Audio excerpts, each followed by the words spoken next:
Hello everyone. So I am Siddhant Chaudhary and I am a finance intern at usho.com. So आज मेरा topic है non convertible debentures NCD. सो आज हम क्या क्या पॉइंट डिस्कस करेंगे. NCD होता क्या है, देन उससे बेनिफिट्स क्या है अगर आप NCD में इन्वेस्ट करते हो, एंड आपको क्यों एंड कैसे इन्वेस्ट करना है NCD में वो बताऊंगा आज मैं. एंड इन द एंड हम उसे कंक्लूड करेंगे. ओके, तो सबसे पहले मैं आपको बताता हूँ एनसीडी होता क्या है. नॉन कन्वर्टेबल डिबेंचर्स होते क्या, ये सिक्योर्ड बॉन्ड्स होते हैं जिनमें आप, जिससे क्या करती है कंपनी, पैसा रेज करती है. अगर किसी भी कंपनी को पैसा चाहिए होता है तो कंपनी क्या करती है, जैसे आपको मैंने पिछले वीडियो में बताया था आईपीओ के बारे में, राइट. तो ये एक आईपीओ की तरह ही प्रोसेस होता है सेम. इसमें कंपनी डिवेंचर्स को मार्केट में लाती है और उन्हें सेल करती है, उनसे पैसा रेज करती है. तो इससे इसमें होता क्या चीज है, बेसिकली क्या होता है, ये इंस्ट्रूमेंट्स होते हैं. ये फिजिकल नहीं, ये वर्चुअल इंस्ट्रूमेंट्स होते हैं जिसके बेसिस पे कंपनी ट्रेड करती है मार्केट में. जैसे हमने देखा आईपीओ में स्टॉक एक्सचेंज में शेयर लिस्टेड होते हैं एनएससी और बीएससी में. सेम इसमें भी एनएससी और बीएससी में ये स्टॉक होते हैं. तो आप उन्हें ट्रेड कर सकते हैं. पर ये काम कैसे कर सकते हैं, मतलब काम कैसे करते हैं, होता है क्या है. इसमें क्या होता है कि जब कोई एक कॉर्पोरेट बॉन्ड को परचेज करता है तो उसमें कंपनी उसे पैसा देती है. तो उसके एक्सचेंज में क्या मिलता है, इन एक्सचेंज में कंपनी उसे प्रॉमिस करती है मैच्योरिटी डेट पे वो पैसा प्लस इंटरेस्ट मिलेगा. सपोज आपको प्रॉमिस किया कि आपको आपके 10,000 रुपीज प्लस 8% इंटरेस्ट मिलेगा. सो ये एक प्रॉमिस होता है, प्रॉमिसरी नोट मिलता है आपको. ओके, सो इसका प्रोसेस क्या होता है, जैसे हम आपको बताया सेम प्रोसेस होता है. इसमें जो इन्वेस्टर्स होते हैं वो एनसीडी शेयर्स को अप्लाई करते हैं ब्रोकर के थ्रू. फिर जो सब्सक्रिप्शन होते हैं उसके बेसिस पे वो मार्केट में आते हैं और जो आपसे परचेज करता है वो उनके डीमैट अकाउंट में सीधे आ जाते हैं और उनके पैसे वो उनके बैंक अकाउंट से कट जाते हैं. सेम आईपीओ वाला प्रोसेस है. जैसे आईपीओ में वो शेयर लिस्टेड हुए, आपके आपके डीमैट अकाउंट में शेयर्स आते हैं और वो शेयर्स का जो भी अमाउंट होता है आपके बैंक अकाउंट से कट जाता है.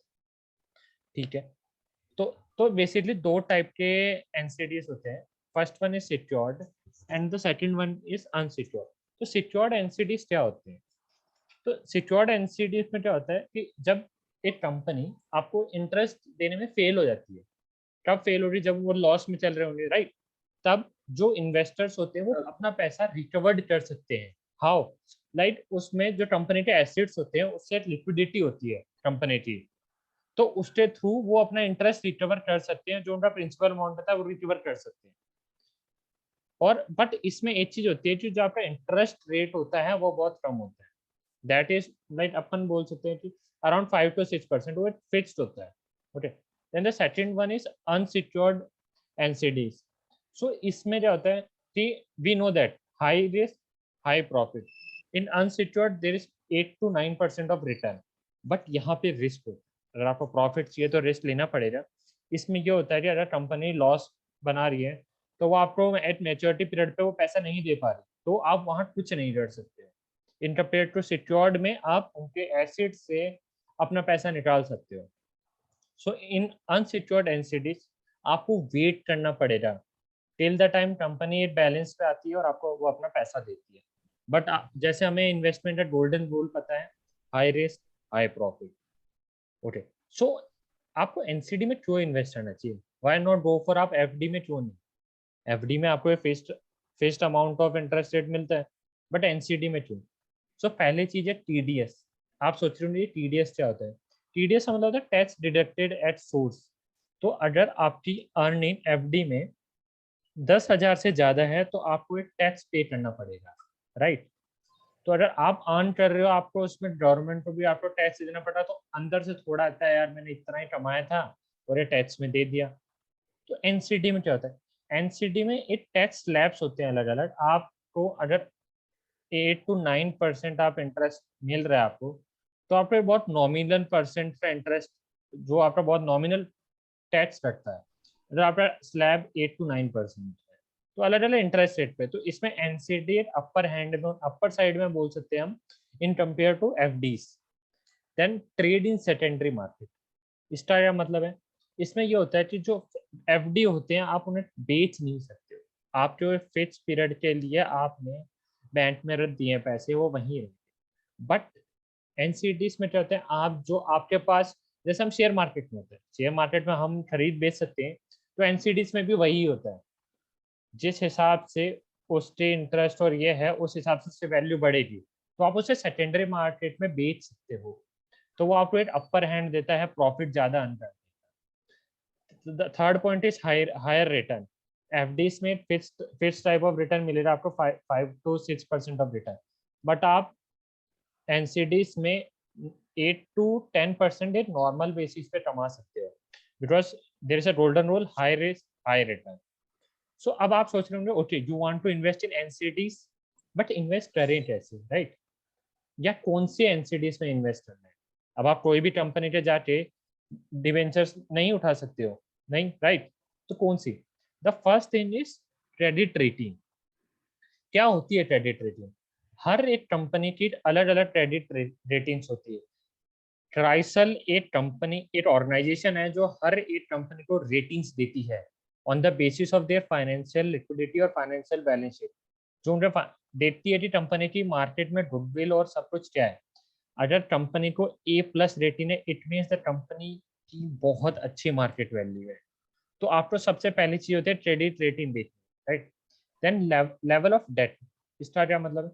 इसका ये मतलब है कि कंपनी ने मार्केट में खुद का पैसा कितना लगाया है और कंपनी ने लोन में कितना पैसा है। ये अगर कंपनी ने 50% से ज्यादा लोन ले रखा है, इट मीन्स उसकी फाइनेंशियल कंडीशन इतनी अच्छी नहीं है। बस अगर कंपनी के जो शेयर होल्डर्स है उनका खुद का, वो खुद नहीं पैसा लगा रहे कंपनी में, इट मीन्स उन्हें फेथ नहीं है कंपनी में। अगर मैं एक काम कर रहा हूँ, मैं खुदरा 70 रुपए लगा रहा हूँ और मैंने 30 रुपए लोन लिया, इट मीन्स मुझे भरोसा है मेरे ऊपर, बिकॉज मैं मेरी जेब से 70 रुपए लगा रहा हूँ, लॉस नहीं होगा। सो लेवल ऑफ डेट एक कंपनी, हमें पता होना सबसे इंपॉर्टेंट चीज होती है। Then the third point is capital adequacy ratio, CAR। इसका क्या मतलब है? इसमें हमें अपने कंपनी की पोटेंशियल्स पता होती है कि अगर आज कंपनी लॉस में जाती है, कंपनी को भारी नुकसान हो जाता है, तो कंपनी हमें इंटरेस्ट दे पाएगी या नहीं, right? They will able to provide us the return or not. Then the fourth one is interest coverage ratio, right? So interest coverage ratio क्या होता है? ये ना कंपनी का सॉल्वेंसी चेक करता है, बताता है कि कंपनी अगर आज हमें इंटरेस्ट दे रही है तो और कितना इंटरेस्ट दे सकती है।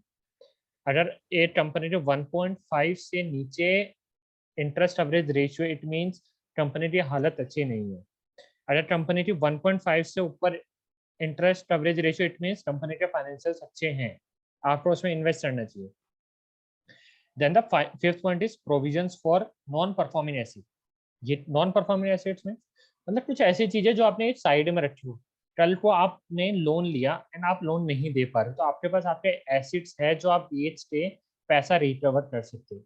ऑब्वियसली आप ऐसी ही कंपनी देखोगे जिसने अपने ज्यादा एसेट साइड में रखे हो, कल को उनकी फाइनेंशियल कंडीशंस ठीक नहीं होती, तो वो अपने एसेट्स से अपना लोन जितने भी आउटस्टैंडिंग लायबिलिटीज है वो चुका सके, right?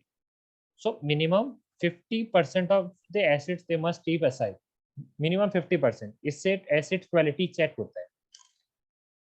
So I will give an live example.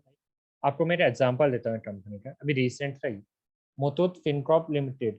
आप, आई थिंक ये बहुत फेमस है। आपको सबसे पहले इसने अभी अप्रैल में अपना एनसीडी निकाला था, जो आप इसमें आप देख सकते हैं, issue open is on 7th April and is closing on 29। And security types ये सिक्योर्ड थे, non converted debentures are also there, and issue sizes of 200 crores, and then the issue price for one NCD is 1000 and face value is 1000 and minimum lot size is 10। It means the minimum, मतलब जो आपने कम से कम invest किया है वो 10,000 होगा, okay? And ये BSE में लिस्टेड होता है। जैसे मैंने आपको बताया, जो पहला पॉइंट था हमारा क्रेडिट रेटिंग, तो इसमें आप दे सकते हैं इसे A+ है, वो भी क्रिस्टल से। A+ मीन्स कंपनी की फाइनेंशियल्स बहुत अच्छे हैं, मार्केट में ग्रोथ बहुत अच्छी है, तो इस कंपनी जो मार्केट में गुडविल होगी वो बहुत अच्छी है, लाइक कि ये फ्रॉड में या कहीं आपको लॉस नहीं होने देगी, ओके? एंड अब आपको मैं डिफरेंट डिफरेंट कूपन्स रेट्स और वो बताता हूँ। लाइक अगर आप सिक्योर्ड में जाते हो तो 27 मंथ का जो आपका टेन्योर होगा, जिसमें आपको मंथली इंटरेस्ट मिलता रहेगा, and that is of 8.25%। And minimum हमने जैसे बताया था कि आप 10,000 8 स्लॉट का होता है, एंड आपको 8.25% मिलेगा। सो अमाउंट फॉर मेच्योरिटी पे टोटल 1,000 मिलेंगे आपको 1 साल के। सो पर मंथ आपको 82.5 रुपीज मिल रहे हैं। सो ऐसे अलग अलग इनकी सीरीज होती है, आप कोई भी चूज सकते हो on the according of you, आपको कितने टाइम के लिए लेनी है, कितनी लेंथ के लेनी है, वो सारी चीजें हम हमारी तरफ से आपको बताएंगे। पहले आपको बेसिक नॉलेज होनी चाहिए ये है क्या चीज।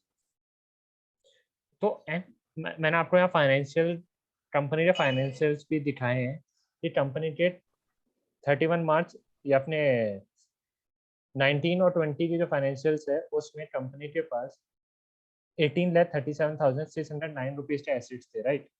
एंड कंपनी ने ग्रो किया है बाय 15% नेक्स्ट ईयर, जो अभी 21,24,000 अभी इस साल के फाइनेंशियल रिपोर्ट आई नहीं है। So it is growing like every year, it is growing by 15 से 20% हर साल कंपनी के एसेट बढ़ रहे हैं। इसका मतलब है कि कंपनी का मार्केट में वैल्यू बढ़ती जा रही है। रेवेन्यू भी अराउंड 10% से बढ़ा है कंपनी का। सो फाइनेंशियल कंडीशंस कंपनी की बहुत अच्छी है, इसमें नो डाउट कि आप इन्वेस्ट कर सकते हो। राइट, इसी तरह आपको देखना है कि आपको कौन सी कंपनी में इन्वेस्ट करना है। जैसे मैंने आपको कुछ रेशियोज बताई थी। इंटरेस्ट अवरेज रेशियो कंपनी 2.34% है। इट मीन्स आज आपको कंपनी 100 रुपए देती है तो उसके बाद भी कंपनी आपको 2.34 टाइम्स और इंटरेस्ट दे सकती है। तो इससे फाइनेंशियल बहुत मजबूत है कंपनी के। CAR कैपिटल एडिकेसी रेशियो, मतलब आज अगर कंपनी लॉस होती है तो वो 25.4% टाइम्स आपको और दिखा सकते हैं कि हाँ वो सरवाइव कर सकती है मार्केट में इजीली। देन एनपीए मैंने आपको 50% बोला था, अगर कंपनी 50% रखती है अपने पास तो वो बहुत अच्छी है वो। बट यहाँ पे मुथूट फाइनेंस से 54% है। इट मीन्स आपका यहाँ पे रिस्क बहुत ज्यादा लो है एंड प्रॉफिट बहुत ज्यादा है। आई होप आपको ये जो भी रेशियो से ये वाली समझ आएगी, एंड थैंक यू। ओके सिद्धांत, वन क्वेश्चन है। Yes sir. जिस तरह हमारा एफडी में किसी भी बैंक में हम कुछ एफडी करते हैं तो एफडी तो हम बनाते हैं 1 साल का, मगर हमें 1 हफ्ते के बाद हमें लगा कि नहीं हमें एफडी तोड़ देना है, हमें राइट सर। जरूरत है पैसे, तो उसी टाइप का हम एनसीडी में भी कर सकते हैं। नहीं मान सर, लो मैंने खरीदा है और मैं उसको अभी रखना नहीं चाहता हूँ। नो सर, एनसीडी तो सर बीच में ब्रॉट डाउन नहीं किया जाता सर। Yes sir. नहीं, रिमार्क ऑन दैट सिद्धांत, ये हम कर सकते हैं okay, within one after 1 year week और वन जो है सर फिक्स टेन्योर होता है। हेलो। Hello sir. हाँ सिद्धांत, रिकॉर्डिंग क्लोज कर दो। Just minute sir. ये सिद्धांत, ये हम कर सकते हैं, any time we can cell hours NCD.